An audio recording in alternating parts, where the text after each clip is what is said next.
Hello everyone. In today's tutorial, we will show you how to connect Woocommerce to Mailchimp.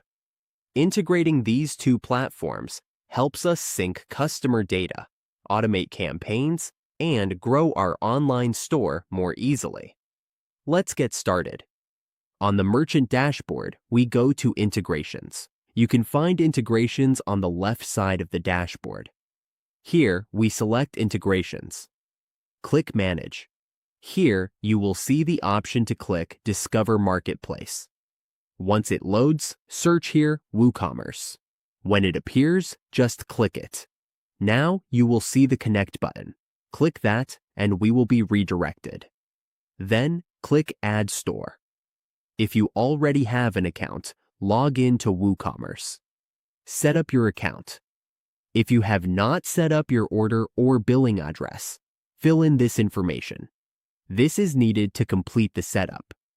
Once loaded, you will see a confirmation for your order at the store. This confirms the work order and lets you connect your store. To add your store, create a sign-up form. Continue. Now, we need to confirm our site to connect our store in Mailchimp. If you are not allowed to install plugins, you will not be able to connect because only premium users on WooCommerce WordPress can install extensions or plugins. If you are a premium user, try again, and your merchant account will be connected to WooCommerce. This is how we add WooCommerce to Mailchimp. With your store connected, we can now create smart marketing campaigns and reach customers more efficiently.